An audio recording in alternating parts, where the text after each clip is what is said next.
Je remercie Alain Dubourg de cette invitation. Cependant, j'ai été un peu étonné quand j'ai vu que le titre de la conférence, c'est « Origine de la vie ». Et je me suis dit, c'est pas tout à fait mon domaine particulier. Il y a des gens qui en savent beaucoup plus sur l'origine de la vie que moi.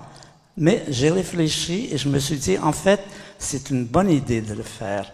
Parce que je vais vous parler de la vie, non pas seulement comme un biologiste, mais comme un astrophysicien que je suis. C'est-à-dire que je vais essayer d'intégrer cette question, ce problème de l'origine de la vie dans un contexte plus général qui est celui de l'origine de l'univers. Et là, il y a des dimensions nouvelles qui apparaissent et qui élargissent ce problème et qui montrent qu'en fait, c'est le cas justement chez les scientifiques, qui sont souvent très spécialisés. Ils connaissent bien leur domaine, mais ils ne connaissent pas bien les domaines qui sont aux alentours. Et je me suis dit, c'était peut-être une bonne idée de commencer par intégrer ce problème et d'essayer de voir qu'est-ce que ça ajoute à ces pensées, à ces questions, à ces interrogations sur l'origine de la vie, que de le remettre dans son contexte astrophysique avec tout l'univers, avec les étoiles et les galaxies. Donc c'est un peu ça que je vais faire. Vous n'apprendrez rien sur le plan de la biologie, du moins pas grand-chose parce que c'est pas mon domaine, mais je vais essayer de montrer comment ce problème ne peut s'envisager qu'en le généralisant à l'ensemble de l'univers et comment l'origine de la vie est un aspect particulier de l'histoire de l'univers. Alors, d'abord, je vais commencer par faire une histoire de l'univers. Et en particulier, vous citez que ces questions sont très anciennes et que Aristote, il y a 2500 ans, écrivait « L'univers est éternel et inchangeant ». C'était la vision de l'époque. Il s'est passé quelque chose depuis ce temps, il s'est passé un ensemble de connaissances scientifiques plus générales qui remettent tout à fait cette affirmation en question et qui font qu'aujourd'hui, on peut dire que, alors je vais insister sur le côté des observations. La science, ça se fait avec des observations. Les observations sont l'élément fondamental autour duquel on doit réfléchir. Et il y a en particulier des observations qui ont remis en question des questions, des philosophies les plus générales, parce que ces résultats avaient un impact sur toute la pensée humaine et même sur toute la philosophie. Je vais vous citer deux expériences qui ont été fondamentales autour de cette question. La première se passe en 1925 et un astronome qui s'appelle M. Hubble découvre des choses qui vont avoir un impact très profond sur tout, y compris sur notre problème, interrogation sur la vie. Il va découvrir deux choses fondamentales, M. Hubble. Il va découvrir que l'univers est très grand, que nous sommes une fraction infime de l'univers, et il va découvrir aussi que l'univers a une histoire, ce qui est peut-être la découverte la plus importante qu'il y a eu en astronomie et en physique et en sciences pendant ce XXe siècle. Et pour ça, on va faire un petit peu de tourisme. On va faire un peu de tourisme cosmique. On va se dire de quoi ça a l'air l'univers, vu dans les plus grandes dimensions, c'est-à-dire cet univers dans lequel nous habitons depuis longtemps. Maintenant, nous pouvons, grâce à ces télescopes, comme celui que M. Hubble avait dans la photo précédente, je vais vous montrer un document récent sur l'aspect de l'univers dans ses plus grandes dimensions. Voilà. Ce que vous voyez ici, ça peut vous ressembler à un ciel étoilé. Pardon? Ah, non, mais c'est probablement parce que... Ah, regardez si celle-ci passe. Oui. Non, l'autre était très faible. C'est pour ça qu'avec la lumière, on ne la voit pas. Mais voilà un élément fondamental de notre univers, une galaxie. Une galaxie, c'est un amas d'étoiles, ça peut en contenir 200 milliards d'étoiles comme notre Soleil, qui sont les blocs de l'univers. Et la photo que je vous avais montrée et que vous n'avez pas vue, vous ne voyez vraiment rien, non, elle est trop faible, c'est des petits points un peu partout. C'est la découverte par Hubble que l'univers est composé de galaxies et qu'il y a des centaines de milliards de galaxies contenant chacune des centaines de milliards d'étoiles. C'est-à-dire cette découverte de la dimension fantastique de notre univers. Ça, c'est la première découverte. Et dans cet univers, il y a un élément particulier que nous connaissons, la vie. Alors voilà l'univers dans ses plus grandes dimensions, c'est-à-dire des galaxies à perte de vue. Chacune de ces galaxies, vous en voyez un exemple ici, chacune de ces galaxies contient des centaines de milliards d'étoiles et il y a des centaines de milliards de galaxies. Donc c'est cette prise de conscience de cette dimension gigantesque, incroyablement grande de l'univers. Et dans cet univers, il y a un élément fondamental, mais de petite dimension. Ah, génial. Il y a des gens qui ont des idées. C'est parfait. Alors, vous voyez, c'est de ça qu'on va parler, de la vie.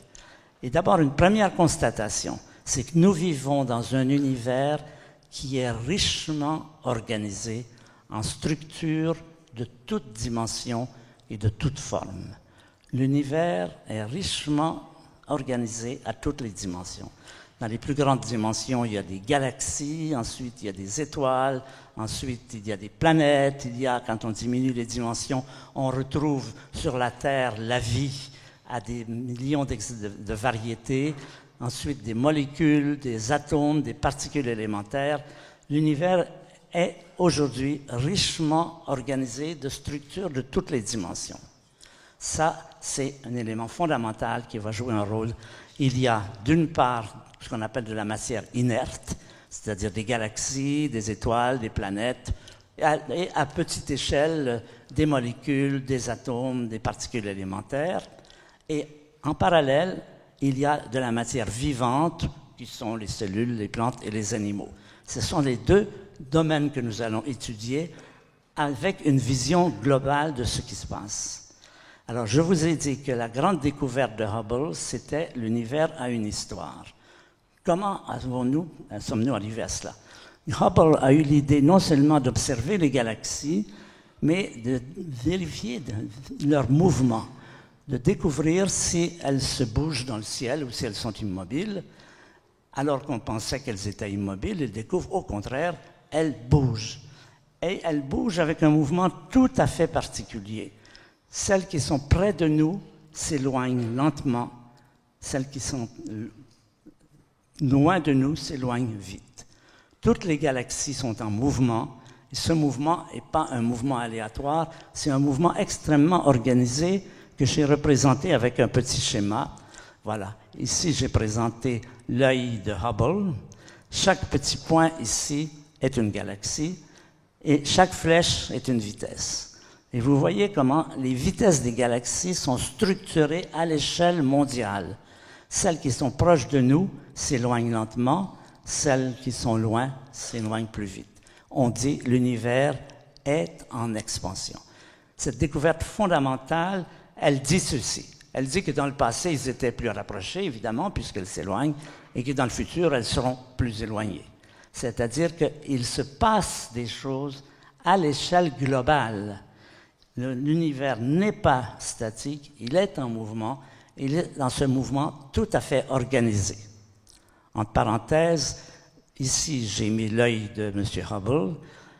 N'imaginez pas que c'est le centre de l'univers. L'univers n'a pas de centre. Chaque galaxie dans cet univers, un M. Hubble qui l'habiterait verrait la même chose. C'est une caractéristique de l'ensemble de l'univers. L'univers n'a pas de centre, il n'a pas de frontières. Il s'y passe des choses. Là où il se passe des choses, il y a une histoire. Ça, c'est la première découverte fondamentale qui va avoir un impact sur tout ce que nous allons dire sur l'origine de la vie. La deuxième découverte, elle est plus récente, elle date de 1965. Et à ce moment, deux astronomes de la Bell Telephone, près de New York, M. Penzias et M. Wilson, découvrent ce qu'on appelle le rayonnement fossile.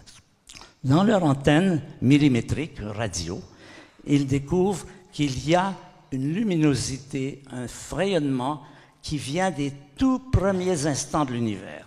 Alors ne me demandez pas comment on sait qu'il vient des premiers instants de l'univers, j'en aurais pour 1 heure à vous l'expliquer, mais vous pouvez me croire, c'est généralement admis. C'est ce qu'on appelle le rayonnement fossile.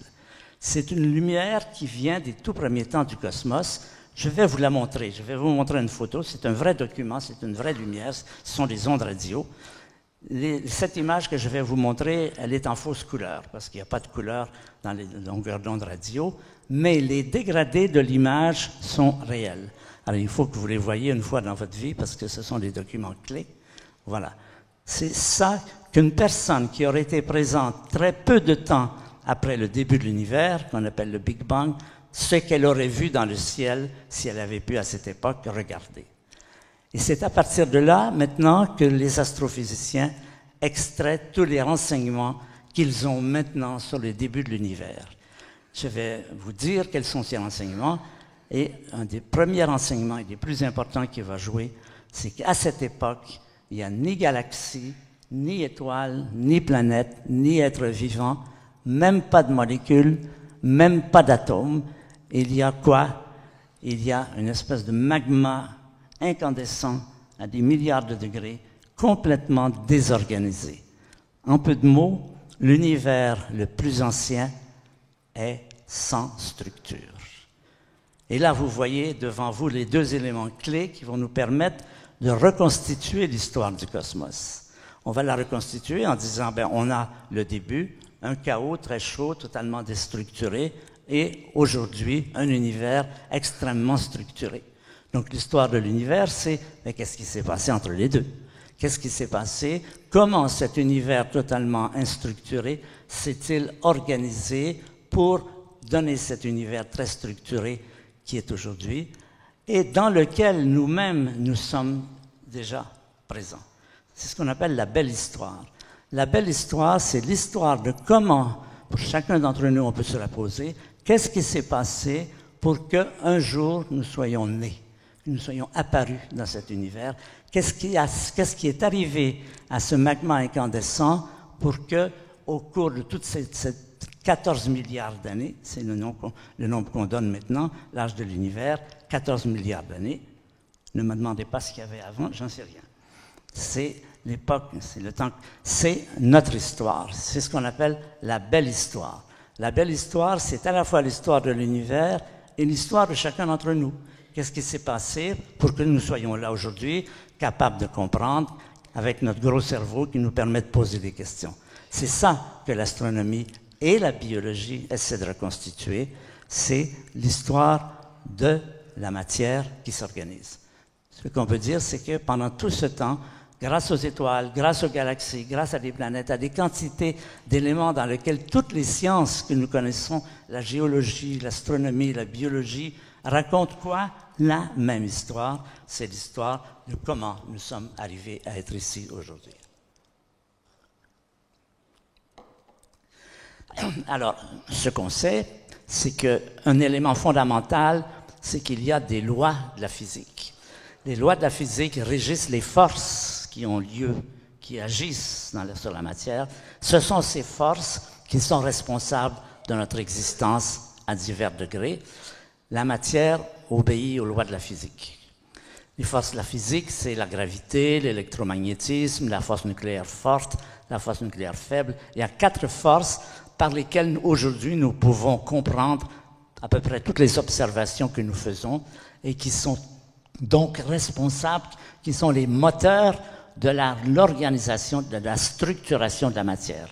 Ces forces existent sur ce qu'on appelle des particules élémentaires. Vous avez appris ça dans vos cours de chimie. Les électrons, les neutrons, les quarks, les protons, les neutrinos. Toutes ces particules sont des particules sur lesquelles les forces ont joué. Et le corps humain, en particulier, puisqu'on parle de nous, on aime toujours parler de nous. Vous vous souvenez peut-être de cette phrase d'une chanson de Guy Béard qui disait « Parlez-moi de moi, il n'y a que ça qui m'intéresse ». Ben, c'est bien vrai. Eh bien, si on veut essayer de comprendre comment on est arrivé à être là à une conférence d'astronomie, à être capable de comprendre ce qui se dit, c'est parce qu'il y a eu toutes ces forces qui ont agi sur les particules élémentaires. Donc, il y a de la matière, et cette matière est programmée. La matière est programmée, ça veut dire quoi? Ça veut dire qu'elle a des injonctions. Si vous lâchez une bille, elle va tomber. Là, je parle, mettez des guillemets. Hein. C'est comme si elle avait des injonctions. La matière obéit aux lois de la physique. Ces lois de la physique sont celles que vous connaissez. La matière est programmée et les lois s'expriment par de l'information. Ça, c'est un point fondamental. Les lois disent deux corps s'attirent inversement à leur distance ou proportionnelle à leur masse.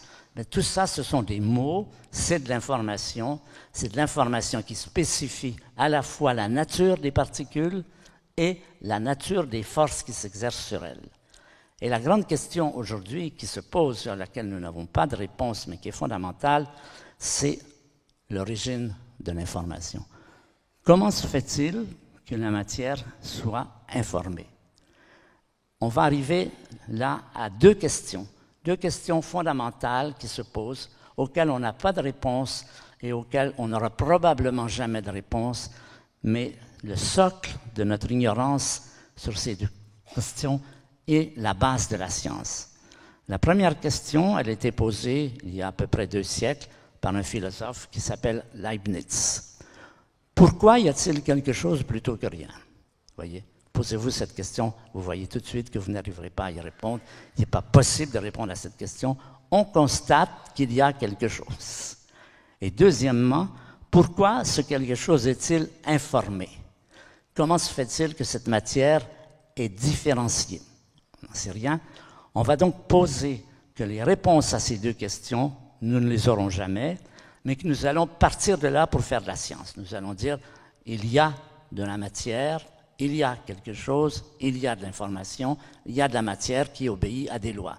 Ça, c'est le début de la science. Et à partir de cela, nous allons nous intéresser plus particulièrement dans cet aspect à la vie. Nous allons demander quelle est la différence entre la matière vivante et la matière inerte. Je vous montre un bloc de matière inerte.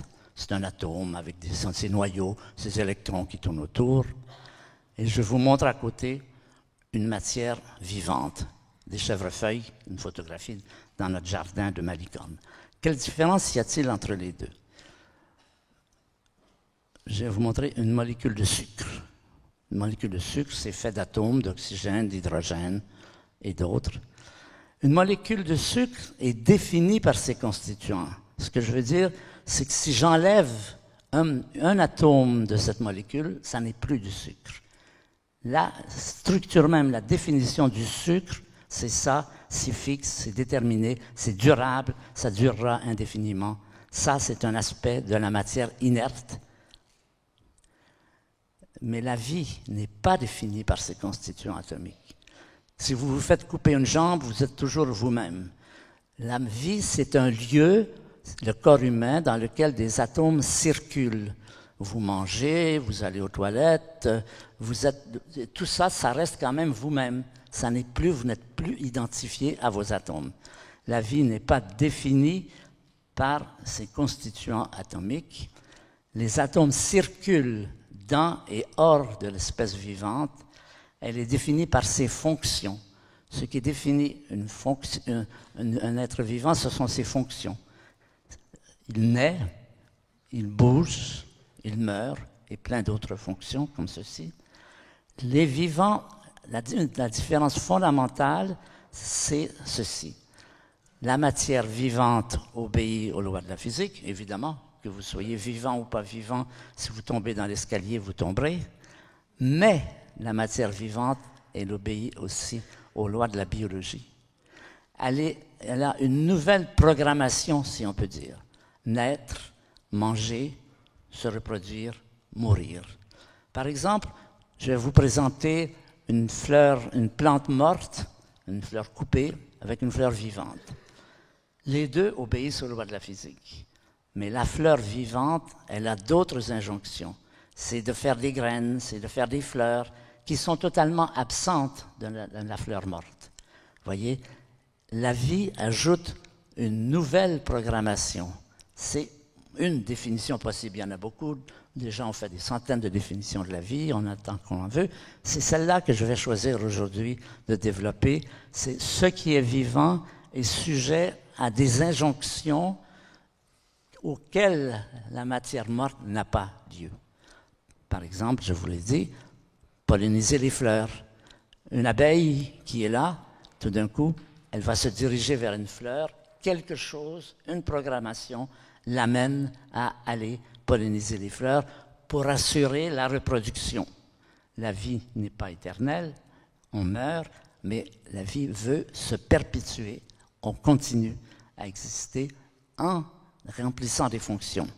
À avoir des enfants, voici 2 tortues qui ont été appelées l'une vers l'autre, elles ne savent pas pourquoi, mais c'est comme ça, elles font ce qu'il faut pour avoir des enfants, elles sont programmées. Et l'élément fondamental de chacun d'entre nous, ce qui nous a permis de sortir du néant, c'est quelque chose comme ceci. Un beau jour, 9 mois avant votre naissance, dans le ventre de votre mère, voilà le genre d'événements qui se produisent. Un ovule est pénétré par un spermatozoïde. Tous les deux obéissent à cette injonction. Cette injonction, elle a comme résultat vous-même. C'est ça qui est la différence importante.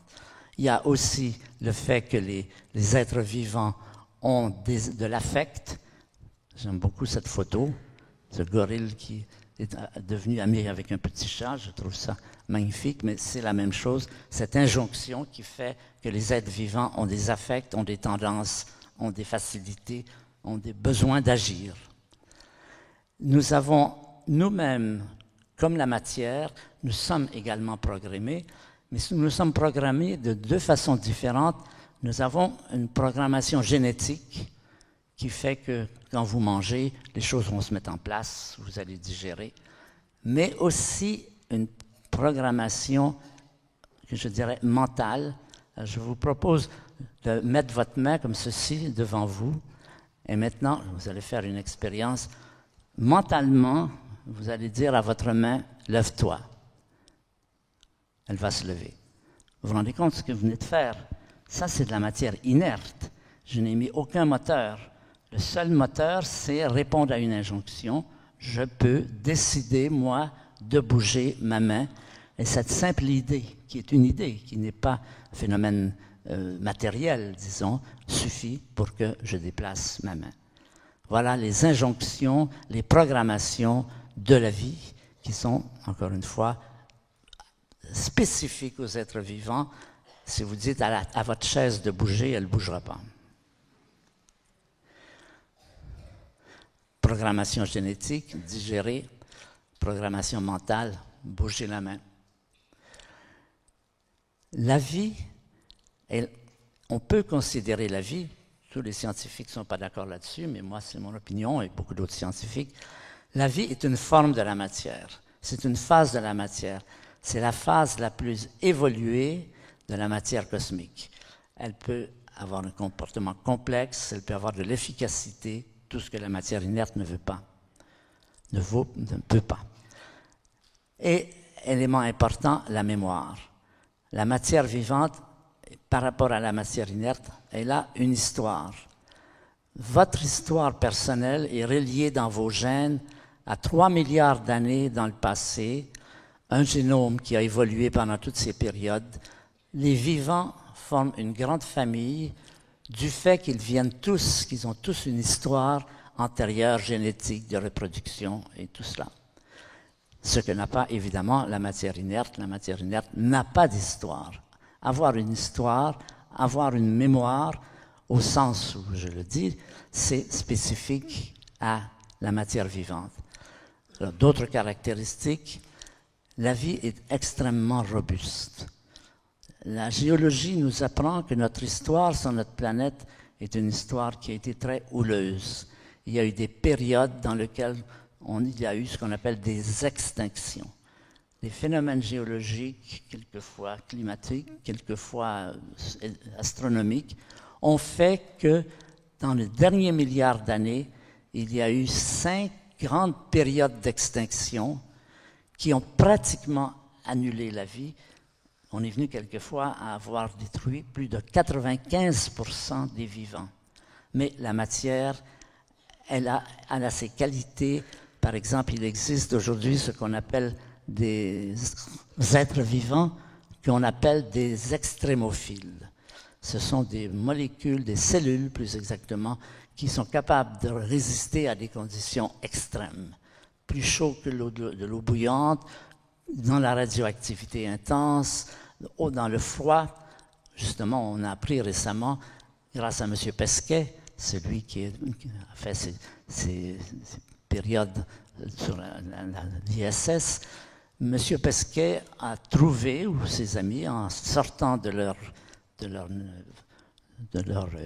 sonde spatiale, sur l'extérieur de la sonde spatiale, des petites cellules vivantes qui étaient là depuis des mois et qui étaient encore vivantes, c'est-à-dire qui ont pu vivre dans le vide. La sonde spatiale, l'ISS, elle va dans le vide où il n'y a rien. On était sûr qu'aucune vie ne peut vivre dans la sonde spatiale. Ça n'est pas vrai. On trouve que la vie a des propriétés, des robustesses absolument extraordinaires. Et une question qui se pose à nous, et à laquelle on va répondre, pourquoi est-elle apparemment si rare dans l'univers? Bien sûr, il y en a sur la Terre, nous sommes là pour en convaincre. Il y en a peut-être sur Mars, c'est pas sûr, mais dans l'espace jusqu'ici, aucun signe de présence de la vie. Si elle est si robuste, si forte, pourquoi est-elle si rare? Ça, c'est une question de l'heure, de cette période. Alors, ça pose une question. La question, c'est la suivante. À l'échelle cosmique, quelque part dans l'univers, est-ce que la vie apparaît spontanément quand les éléments sont assemblés? Est-ce qu'il y a de la génération spontanée? Sur la Terre, on sait qu'il n'y a pas de génération spontanée. Si, il y a eu de la génération spontanée puisque la vie est apparue sur la Terre. Est-ce que, si on réunit les conditions qu'il faut, est-ce que la vie apparaît ou bien s'il y a quelque chose de supplémentaire qu'il faut? Ça, c'est la grande question. Ce qu'on sait, c'est que la vie est apparue sur la Terre. Il y a environ, on sait que quand la Terre est née, il y a 4,5 milliards d'années, la Terre était une boule de lave incandescente à des milliers de degrés. Il y a 4,5 milliards d'années. On sait qu'à 3,8 milliards d'années, donc 700 millions d'années plus tard, les océans pullulent, les cellules vivantes pullulent dans l'océan. Il s'est passé quelque chose sur la Terre entre 4,5 milliards et 3,8 qu'on ne comprend pas. On n'a aucune théorie aujourd'hui totalement crédible pour dire qu'est-ce qui s'est passé pour que sur cette matière inerte, incandescente, la vie soit apparue. Mais ce qui est certain, c'est que la vie est apparue sur la Terre. Encore une fois, la preuve, c'est que nous sommes là. Et on a plusieurs hypothèses, mais en particulier une qui est intéressante, c'est qu'on a découvert il y a quelque temps que dans l'océan, il y a des volcans au fond de l'océan. Dans ces océans, au fond de ces océans, il y a des volcans où il y a de l'eau qui est extrêmement chaude et on trouve, voici une image de ce qu'on appelle les fumoirs, ce sont ces volcans qui laissent échapper de la fumée qui vient de l'intérieur de la Terre. On s'attendait à ce que tout cela soit inerte, pas du tout. On a découvert que là, au fond de l'océan, il y a une faune et une flore incroyables, des êtres vivants extrêmement étranges, qui fonctionnent non pas comme nous à partir de la chimie de l'oxygène, mais à partir de la chimie du soufre, et que ces vivants se sont développés. Et une idée qui est assez présente chez les biologistes, mais qui est loin d'être prouvée, c'est que c'est là, dans le fond des océans, là où la lumière ne pénètre pas, que les premiers vivants sont apparus. Mais c'est encore une hypothèse, ce n'est pas du tout certain. La vie semble rare dans l'univers. Est-ce qu'elle est vraiment rare? Ça, c'est une question. Aujourd'hui, il y a des recherches qui sont intéressantes, qui mèneront peut-être à quelque chose, qui montrent que on a découvert récemment, il y a une vingtaine d'années, que notre système solaire, avec un soleil au centre et des planètes autour, n'est pas du tout unique dans l'univers. Beaucoup d'étoiles autour de notre soleil ont des systèmes planétaires, des planètes différentes d'une autre, mais en gros assez semblables. Et c'est là qu'on cherche aujourd'hui, est-ce qu'il y a sur ce qu'on appelle des exoplanètes, on en connaît plus de 3000 aujourd'hui, est-ce qu'il y a là de la vie? Il est possible que dans les années qui viennent, c'est une possibilité, mais ce n'est pas du tout une certitude, qu'on trouve qu'il y a de la vie. C'est possible. Mais jusqu'ici, nous n'avons aucune preuve de la vie hors de la Terre. Pourquoi est-elle si rare? Alors, les hypothèses, évidemment, circulent, tout le monde a son idée là-dessus. Une des plus inquiétantes, je dirais, c'est est-ce qu'une civilisation comme la nôtre, qui se développe, qui part de l'homme primitif, qui découvre la technologie, qui découvre la science, qui découvre les forces de la nature, qui découvre l'énergie nucléaire, est-ce qu'une telle civilisation sur une autre planète est viable? Alors si on se pose la question, on ne sait pas, mais regardons notre cas. Regardons notre Terre et rappelons-nous de la guerre froide. La guerre froide, ça a duré de 1950 à 1990. C'est une période où on est passé à plusieurs reprises à 2 doigts d'une guerre nucléaire. Que ce soit Cuba, que ce soit Charlie, Checkpoint, que ce soit ce qui s'est passé à Berlin.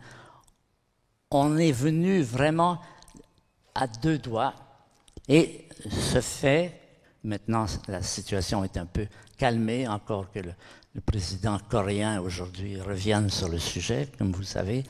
Mais la leçon que nous devons apprendre, c'est que nous sommes venus très près de notre propre annihilation. Et notre annihilation, elle est venue de quoi? De ces bombes atomiques. Et ces bombes atomiques, qui les a fabriquées? C'est nous. Et nous les avons fabriquées parce que nous avons découvert la force nucléaire. Vous voyez, ça veut dire ceci. Quand une civilisation extraterrestre se développe, à un moment donné, on peut supposer qu'à un moment donné, ils découvrent la technologie, il faut manger, tout ça. Ils découvrent les forces de la physique, ils découvrent l'énergie nucléaire. Et en même temps, ils font des travaux de balistique pour avoir des fusées. Combien de temps se passe entre le moment où une telle civilisation découvre cette technologie et le moment où elle s'annihile elle-même? Si vous prenez notre cas, s'il y avait eu ce résultat possible de la guerre froide, ce n'est pas un siècle. Il n'y a pas un siècle qui est passé entre le moment où on a découvert l'énergie nucléaire et le moment où on a découvert, où on est venu à 2 doigts de s'annihiler. C'est-à-dire que l'élément important, c'est que est-ce qu'une civilisation intelligente est capable d'éviter de se saccager elle-même, soit par l'énergie nucléaire, soit l'autre problème aujourd'hui, qui est tout aussi grave, qui est celui du saccage de la biosphère, le problème de l'environnement, le problème de l'écologie et tout cela. Ça s'appelle le paradoxe de Fermi. Fermi est un physicien italien qui avait eu cette idée dans les années 1950, quand on demandait, Fermi disait, quand on lui disait il y a des extraterrestres, il disait pourquoi je ne les vois pas autour de moi. Son idée, c'est que si une civilisation avait pu durer suffisamment longtemps, elle aurait pu arriver au point où elle pourrait voyager et venir chez nous. Le fait qu'on n'en ait pas, pour lui, était une possibilité assez macabre, que ce problème de la coexistence d'une civilisation intelligente avec elle-même pose la possibilité de sa destruction. Et je vous rappelle la fameuse phrase de Pascal, « Le silence éternel de ces espaces infinis m'effraie ». Je pense que si on le prend, non pas dans le sens où Pascal le prenait, c'est-à-dire on ne voit rien à l'extérieur, on ne voit pas d'être vivant, mais que cela impliquerait que la durée des civilisations intelligentes est courte par rapport à ce problème que pose de survivre à sa propre puissance. Bon, c'est une hypothèse un peu triste, si on peut dire, mais je crois que c'est intéressant de la considérer. Ce n'est pas impossible. Alors, on va continuer à parler justement, la vie, c'est ce qui permet à la matière de s'organiser, et on va parler de la croissance de la complexité cosmique. On va définir pour les systèmes cosmiques ce qu'on va appeler l'activité. Combien d'énergie ils émettent, combien d'énergie ils émettent dans leur activité. Alors, si je vous demande, comparons notre corps à nous avec le Soleil. Notre corps à nous, l'énergie qu'on émet, c'est à peu près 100 watts. C'est à peu près l'équivalent d'une lampe de 100 watts. Le Soleil, c'est beaucoup, beaucoup, beaucoup plus, évidemment. Mais on va reposer la question autrement. On va dire, quelle différence entre l'énergie émise par notre corps et l'énergie du Soleil par gramme? Si on dit, oui, le Soleil il est beaucoup plus gros, bien sûr, donc pour avoir un jugement plus objectif, on va dire, quelle est la différence entre l'énergie que le Soleil émet et notre corps, le Soleil émet? Eh bien, vous ne me croirez pas, mais nous sommes 100 000 fois plus actifs que le Soleil par gramme de matière. Les étoiles émettent très peu d'énergie par gramme. Et dans l'univers, on a des échelles qui sont les suivantes. L'énergie émise par le Soleil, c'est à peu près 2 en termes d'erg par gramme par seconde, mais n'importe si ça ne vous dit rien. 2. Les plantes, c'est 1000 fois plus. Les animaux, c'est 100 000 fois plus. Et les ordinateurs, c'est des millions de fois plus. C'est-à-dire qu'il y a une gradation dans l'activité des êtres vivants. Les ordinateurs ne sont pas vivants, mais ils ont été produits par des êtres vivants. C'est le produit de l'activité humaine. Il y a une gradation. Les étoiles sont presque inactives par rapport aux plantes, aux animaux et aux ordinateurs. Et on a la même gradation quand on regarde quelle fraction de l'univers aujourd'hui est très actif. Et ça dit à peu près ceci. Les étoiles et les galaxies sont peu actives, représentent une fraction importante de la masse de l'univers. Les êtres vivants n'occupent qu'une minuscule fraction de la masse planétaire et les ordinateurs une infime fraction de la masse des êtres vivants. Vous voyez, il y a beaucoup plus de matière qui est restée très peu organisée, très peu complexe, que de matière qui est devenue de moins en moins complexe. Et maintenant, je vais vous présenter une petite collection des hauts lieux de l'organisation cosmique. Où sont les lieux dans lesquels il y a le plus d'énergie? Où sont les lieux dans lesquels la matière s'organise? Et je commence par une première image. Ce que vous voyez devant vous, c'est une collision de galaxies. Vous avez 2 galaxies, une qui est ici, le centre est là, l'autre est là. Ces 2 galaxies entrent en collision. Et qu'est-ce que ça produit quand 2 galaxies entrent en collision? Les galaxies, c'est pas solide, ça fait pas toc comme des boules de billard.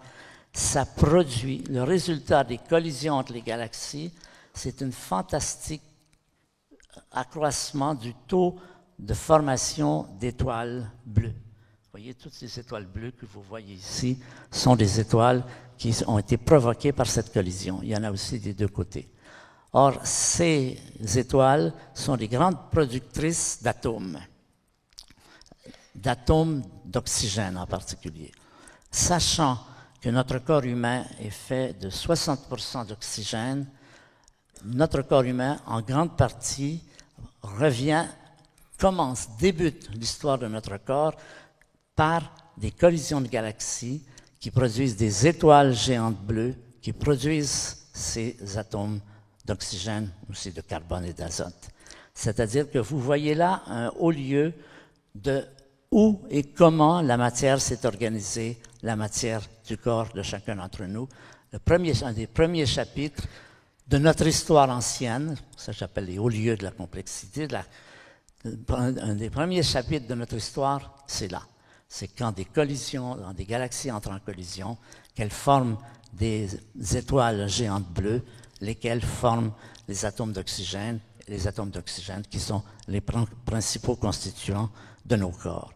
Donc voilà un des hauts lieux de notre histoire, de comment nous en sommes arrivés à être ici. Un autre haut lieu, c'est quand des étoiles se forment.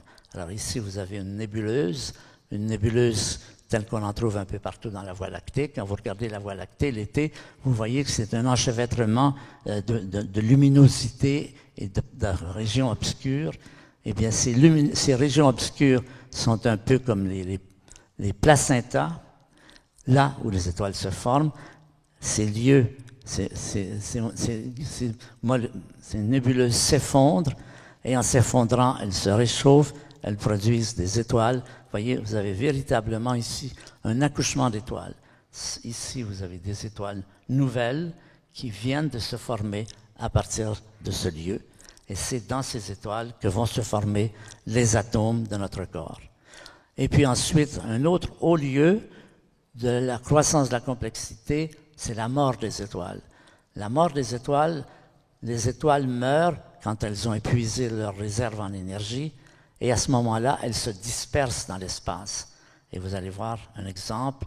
Voici ce qui reste. L'étoile en question, elle est toute petite ici, et ceci, c'est la substance de ces couches supérieures qui ont été éjectées par des vents d'une très grande puissance. Et dans ces couches, il y a la moisson d'atomes qu'a fabriqué l'étoile dans sa vie et qui vont servir plus tard à des phénomènes comme l'apparition de la vie. Donc tout ça, ce sont des périodes, des étapes fondamentales par lesquelles la matière s'organise. On a dit l'histoire de la matière, c'est l'histoire de la matière qui s'organise. Elle s'organise à partir de quoi? Elle s'organise à partir du fait qu'il y a des collisions de galaxies, qu'il y a des étoiles qui naissent, ces étoiles éjectent de la matière. Voici une autre image d'étoiles qui éjectent de la matière. Alors, ce qui est intéressant ici, c'est qu'on voit des couleurs. Pour les astronomes, les couleurs, c'est une signature. Ça dit quel est l'atome qui a émis cette couleur. Ici, le vert, c'est de l'oxygène. Le rouge, c'est de l'azote. Tous ces éléments qui brillent ont été éjectés, encore une fois, par cette étoile et vont se disperser dans l'espace, enrichir le milieu interstellaire et former de nouvelles étoiles à partir desquelles des nébuleuses pourront plus tard former des planètes et des planètes sur lesquelles peut-être la vie apparaîtra. Voici encore une belle image. Là, c'est l'étoile ici qui est en train de brûler. Et vous voyez, elle a émis toute cette matière.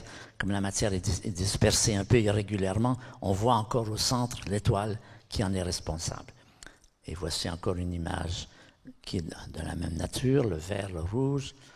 Et puis, des supernovas qui sont des explosions fantastiques, qui sont celles qui produisent les éléments les plus lourds. Et puis, des comètes. Quel est le rôle des comètes? Voilà une comète avec sa magnifique queue. Les comètes, vraisemblablement, sont les éléments qui ont apporté l'eau sur la Terre. Au début de la vie de la Terre a été bombardée par des multitudes de comètes. Ces comètes, c'est des blocs de glace. Cette glace fond, donne l'eau, donne les océans, éléments indispensables pour l'apparition de la vie. Vous voyez, tout ça, c'est ce qu'on peut appeler les hauts lieux de la croissance de la complexité cosmique qui illustre ce phénomène dont j'ai parlé au début. L'histoire de l'univers, c'est l'histoire de la matière qui s'organise. Et puis encore une étape importante qui est celle-ci, au fond de la mer. Si c'est là que la vie apparaît, ce qui n'est pas certain, mais c'est quand même possible, donc on va le présenter comme cela. Alors on va parler encore un peu, quelles sont les conditions pour que la vie apparaisse? Ça va nous aider à comprendre un peu ce qui se passe. D'abord, l'existence de lois fertiles. Ça, c'est un point très intéressant, très discuté dans le domaine astrophysique. On s'aperçoit que la vie n'apparaît que si les lois de la physique ont certaines formes. Si elles ont des formes différentes, elles donnent lieu à des univers stériles. Qu'est-ce que ça veut dire? Quel est le rapport entre le fait qu'il y a des lois qui sont propices à la formation de la vie? Alors, je n'entre pas dans les détails parce que c'est un terme qui produit énormément de discussions, mais c'est un sujet important aujourd'hui.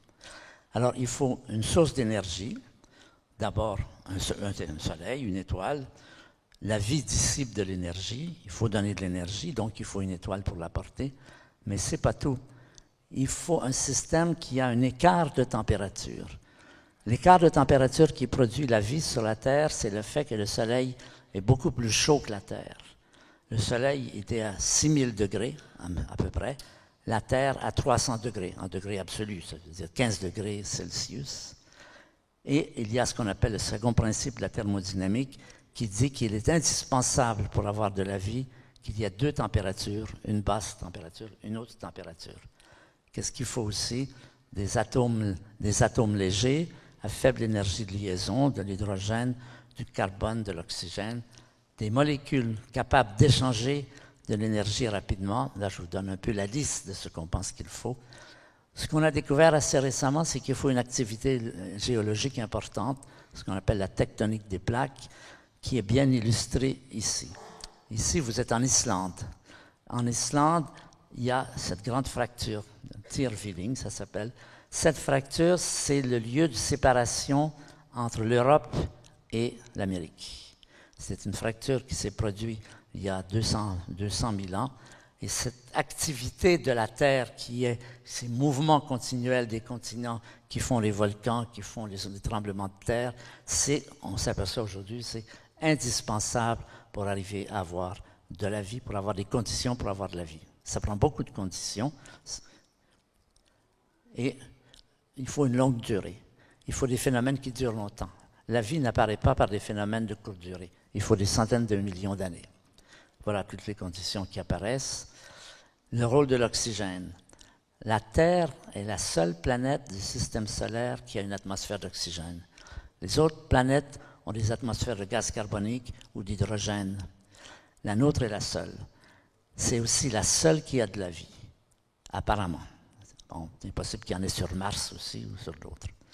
Et on pense que si on découvrait dans l'atmosphère d'une de ces exoplanètes quelque chose qui prouverait qu'il y a de l'oxygène, on aurait des raisons assez bonnes de penser qu'il y a de la vie à cet endroit-là. Voilà. Donc là, j'ai fait un peu le tour. J'ai aussi essayé de vous remettre ce problème de l'origine de la vie hors du contexte biologique ordinaire, c'est-à-dire de montrer comment l'univers lui-même a de l'information, premier point. Il y a de l'information, la matière est informée, et c'est l'information qui produit les lois de la physique et les lois de la biologie, et c'est ces lois qui ont eu pour effet, au cours des dernières centaines de millions d'années, sur la Terre en tout cas, de faire apparaître la vie. Voilà, c'est ça que je voulais vous raconter. Merci.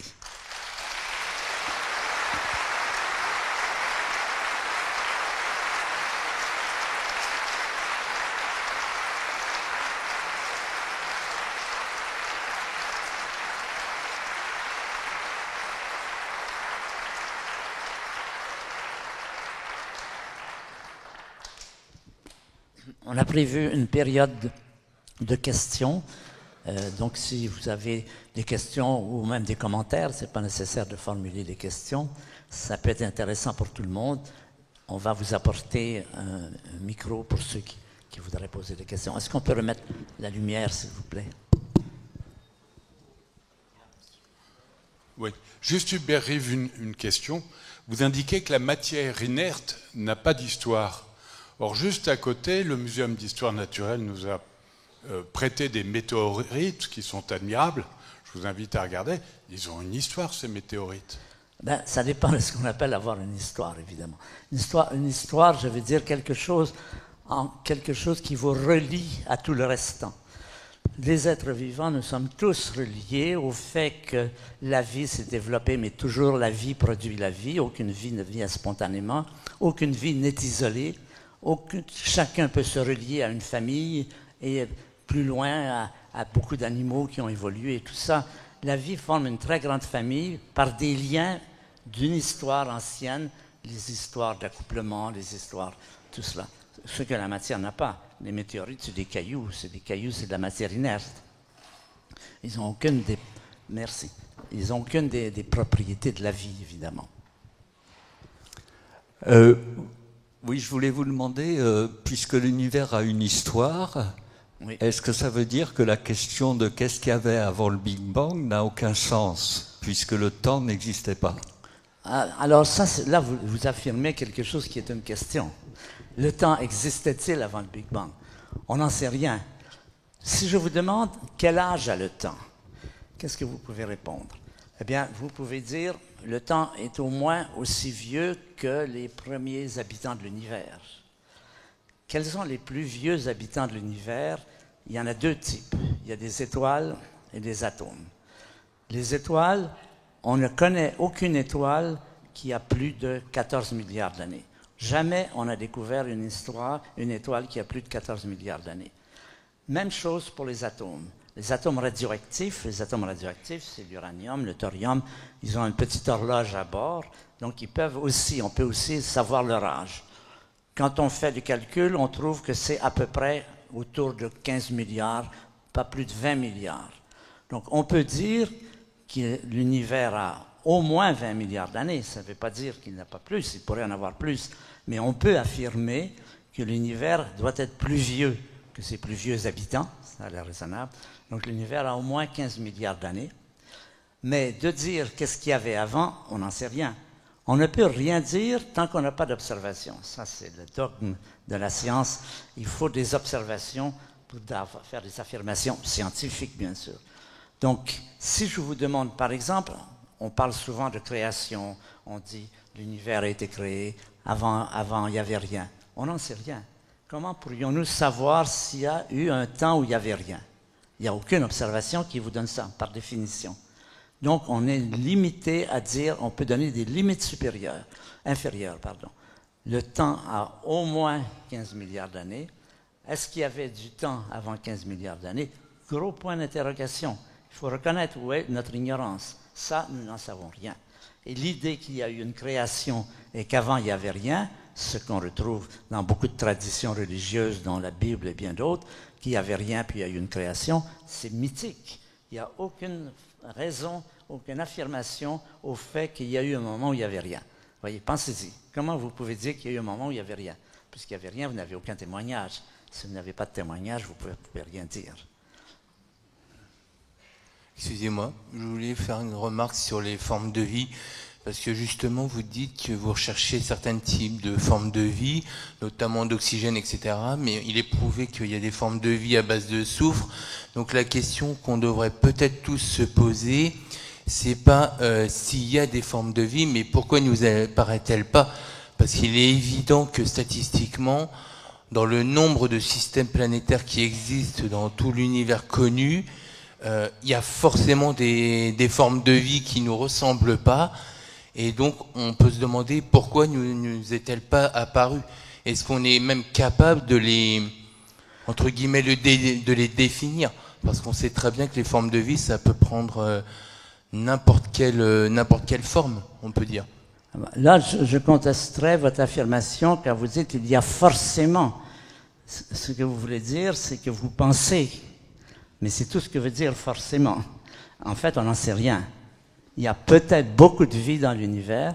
Mon opinion personnelle et privée, c'est qu'il y en a beaucoup, mais c'est purement gratuit. Je n'ai aucune preuve de cela. Il se peut que cet univers soit peuplé par des millions de civilisations avec des conférences, de journées du patrimoine, avec des gens qui viennent discuter pour savoir s'il y a d'autres formes de vie ailleurs. C'est tout à fait possible. Mais c'est peut-être l'inverse, c'est peut-être possible aussi. Nous sommes peut-être la seule forme de vie. Point de vue scientifique, on ne peut rien affirmer quand on n'a pas des éléments de preuve. Donc on est face à une ignorance totale sur la vie qu'il y a ailleurs que chez nous.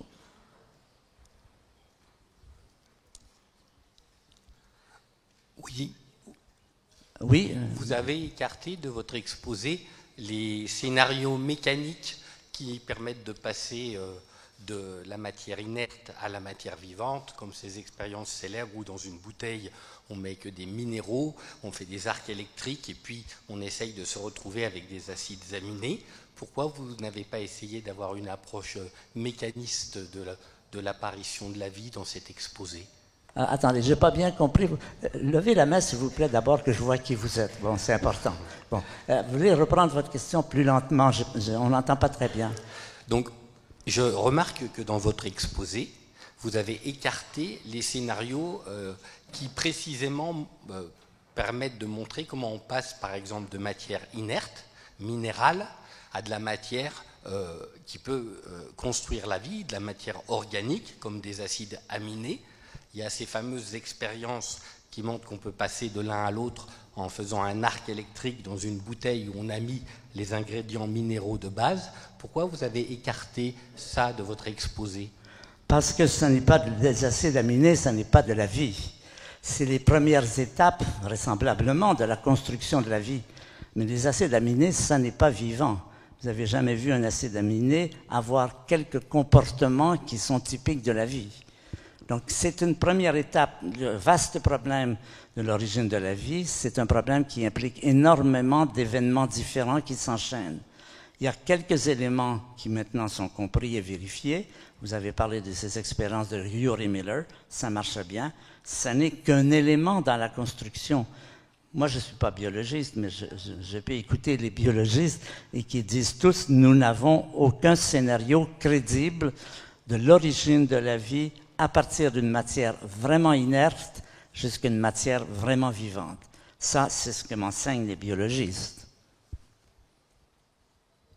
C'est pour ça que je l'ai parlé comme des hypothèses, mais il n'y a rien qui soit maintenant connu et qui montre, qui nous dise ce qui s'est passé. Ça reste un des profonds mystères de la science. Ce passage de l'apparition complète d'une matière sans propriété de la vie avec une matière avec des propriétés de la vie au complet, ça n'existe pas, ce que me racontent mes copains biologistes. J'ai une question. Oui, levez la main s'il vous plaît. Oui, ici. Attendez, recommencez. Gauche. Sur votre gauche. Un peu plus, voilà. Alors, voilà. Très bien. Merci pour votre exposé. Je voulais juste savoir, vous parlez régulièrement d'univers et de possibles multivers. Donc, est-ce que la vie n'est pas capable d'exister dans d'autres dimensions qu'on ne serait pas capable de percevoir dans ces multivers? Alors, première chose, ces multivers existent-ils? Ça, c'est une question. Il n'y a aucune confirmation observationnelle de l'existence des multivers. Peut-être qu'ils existent, mais pour l'instant, c'est plutôt des êtres de fiction qui sont utilisés pour expliquer certains problèmes, mais la science, c'est pas ça. La science, ça demande des faits, des observations. Alors, je reprends votre question de façon plus générale. On peut tout imaginer. Tout est ouvert. Tant qu'on n'a pas de preuves dans un sens ou dans l'autre, votre question revient à dire, est-ce qu'il ne peut pas y avoir des formes de vie totalement différentes de celles qu'on connaît? Bien sûr, on peut avoir beaucoup d'idées. Je crois que la réalité a beaucoup plus d'imagination que nous en avons. Elle est capable d'inventer plein de choses dont on n'est même pas capable de penser, nous. Mais ça reste hypothétique. La réponse à votre question, c'est oui, bien sûr, c'est tout à fait possible. Si vous dites oui, ça existe, là, je vous demande les preuves. Vous voyez la différence. C'est intéressant de fouiller, de chercher, d'avoir des idées, de poser des questions, de se dire c'est pas comme si, peut-être que c'est comme si, peut-être comme... Oui, c'est intéressant. Mais en définitive, ce qui reste à la sortie du lavage, c'est ce qui a été observé, donc crédible. C'est la question de la crédibilité des affirmations. C'est comme pour le temps. Je peux dire il y avait du temps avant le temps ou avant l'univers, mais c'est une affirmation. Est-ce qu'il y a d'autres questions? Oui, mais vous êtes où, là?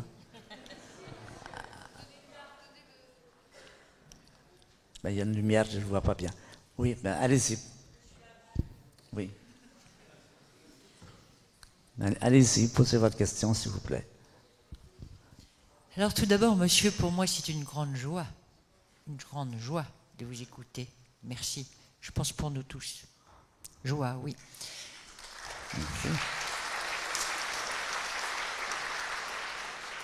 Merci. Alors j'ai une question, parce que moi c'est des questions très très basiques. Vous avez dit, confirmé par une autre question, qu'on n'est pas capable d'expliquer le changement de la matière non vivante au vivant. On ne sait pas expliquer ça. Donc, vous allez me le confirmer. Et j'ai une autre question, monsieur, pardonnez-moi, qui n'a rien à voir avec ce que vous venez d'expliquer, mais comme vous êtes tellement connu, je vous pose la question. J'ai lu ce bouquin magnifique qui s'appelle Sapiens.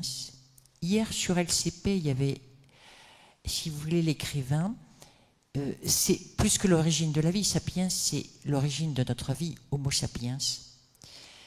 Il a écrit un autre bouquin qui doit être fantastique, Homo Deus. J'ai l'impression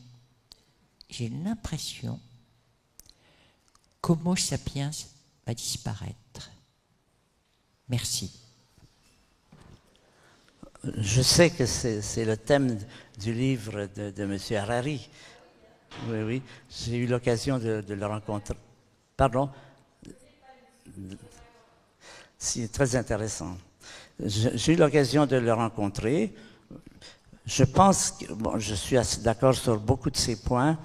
Il y a d'autres points dans lesquels il manifeste, je dirais, une certaine naïveté.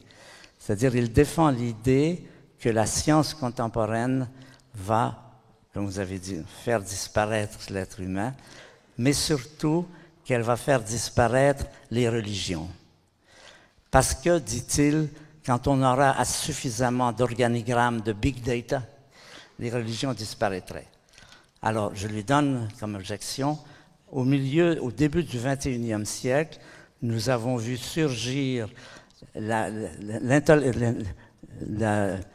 foi profonde de l'islam, les intégristes musulmans, qui sont tout à fait à l'opposé de l'idée que nous sommes à veille de voir disparaître les religions.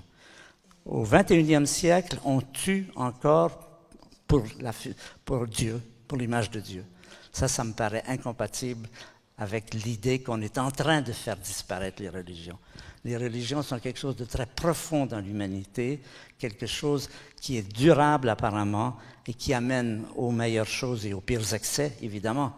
Mais de penser que la science va éliminer cette puissante motivation du comportement humain. Je prends la religion comme une motivation du comportement humain qui, chez certaines personnes, donne lieu au Bataclan, par exemple, c'est-à-dire tuer pour l'image, pour la figure de Dieu. Mais moi, ça ne me paraît pas du tout évident que nous allons vers une diminution de l'importance des religions, non plus que l'importance de la politique, dont il dit que maintenant, c'est les ordinateurs qui vont régler tous les problèmes. Regardez 4 élections. L'élection de M. Trump aux États-Unis, l'élection de M. Macron, l'élection de M. Au Canada, Trudeau, oui, sont totalement à contre-courant de tous les sondages politiques. Aucune de ces élections n'a été prévue correctement par la politique. Ni celle de Trump, évidemment, parce que personne n'y croyait, ni celle de Macron. Ben si, Macron, mais on ne pensait pas qu'il allait l'apporter d'une telle façon. C'était totalement stupéfiant. On pouvait supposer qu'il allait gagner, mais pas qu'il allait l'emporter comme ça. Ni celle de monsieur, comment est-ce qu'il s'appelle, en Autriche, l'écologiste qui l'a emporté, ni le Brexit. Coup sur coup, on voit à la faillite des sondages politiques. Alors, de dire qu'on est en train, en accumulant les données, de voir disparaître la politique, moi, je n'y crois pas. Ça me paraît pas, c'est intéressant, mais ça me paraît pas compatible avec ce qu'on voit. Et justement, il y a 2 jours à la télévision, il y avait une émission très importante sur le terrorisme. Et on posait la question, comment se fait-il que dans chaque cas d'attentat terroriste, les auteurs étaient connus par les centres de renseignement? Ils étaient connus, ils étaient fichés. Comment se fait-il que c'est un tel échec? Eh bien, les gens ont donné la réponse, parce qu'il y a trop de données. Quand vous avez assemblé trop de données, vous ne savez plus quoi en faire. Vous ne savez plus en tirer des conclusions. Donc, je suis sceptique sur les rêves de M. Harari. Bon, c'est une position personnelle, mais ça ne m'a pas beaucoup convaincu.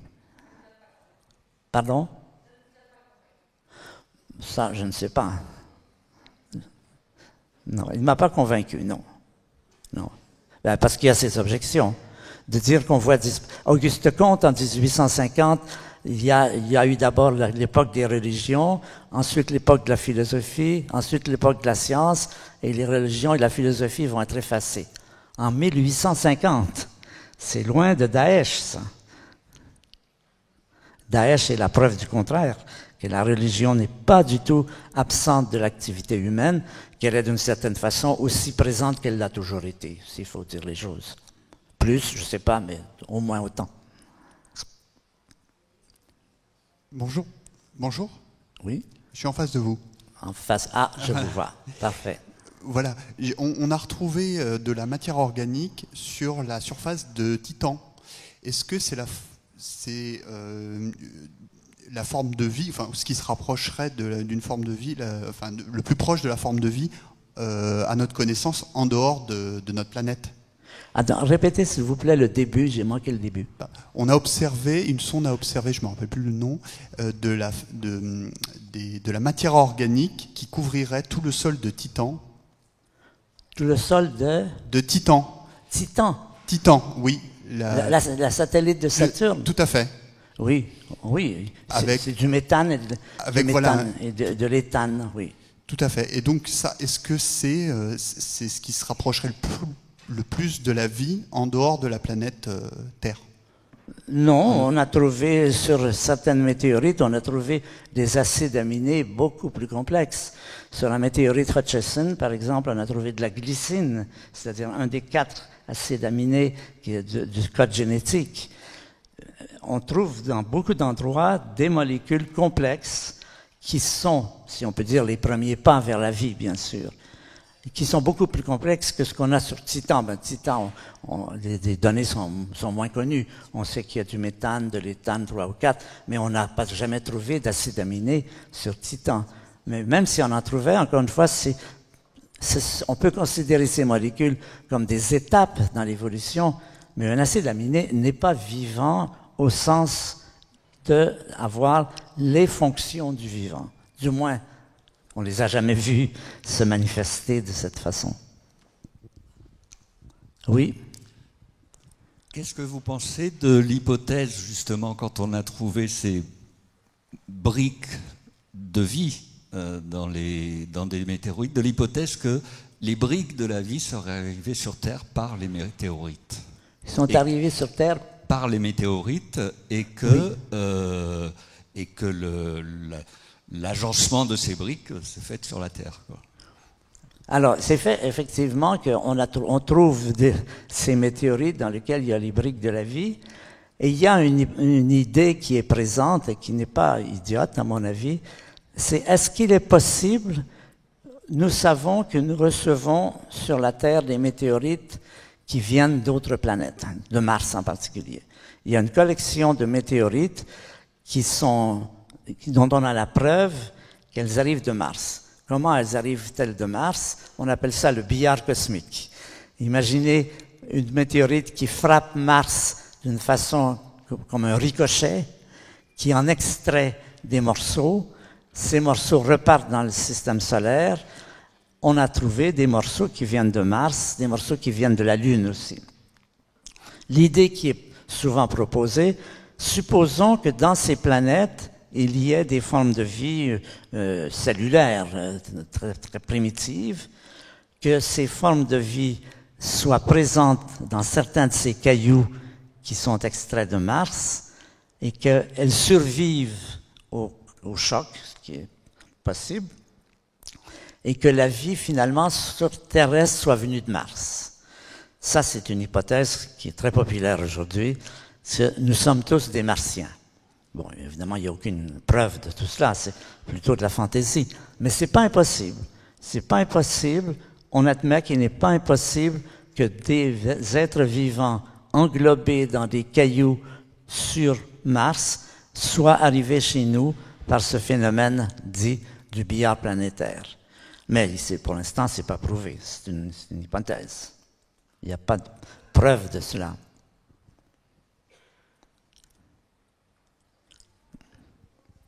Est-ce qu'il y a d'autres questions? Là-haut. Ah, parfait. Allez-y.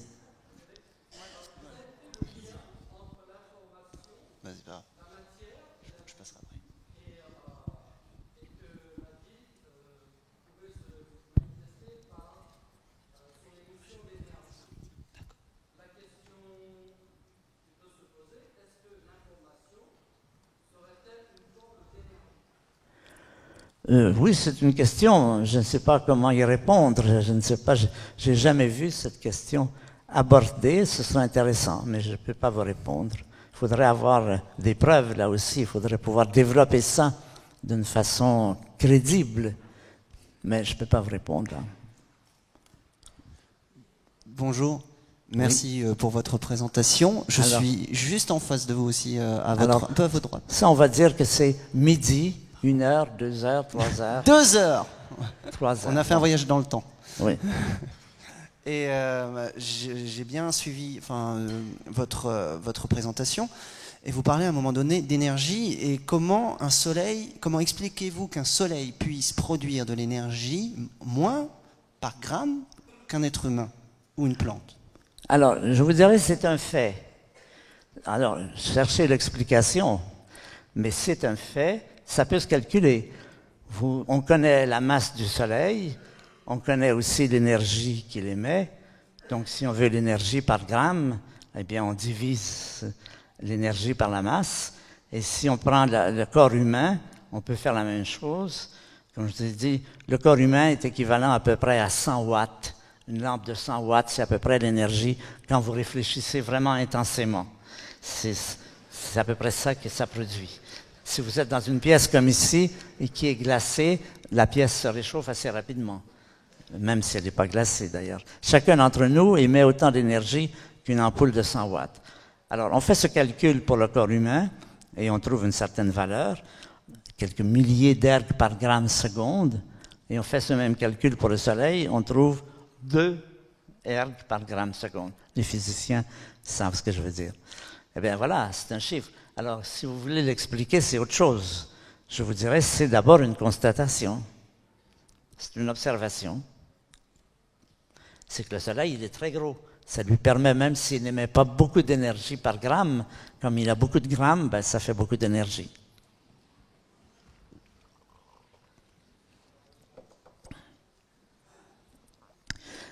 Est-ce qu'il y a d'autres questions? Sinon, on va peut-être terminer là. Merci beaucoup. Merci de votre... Merci.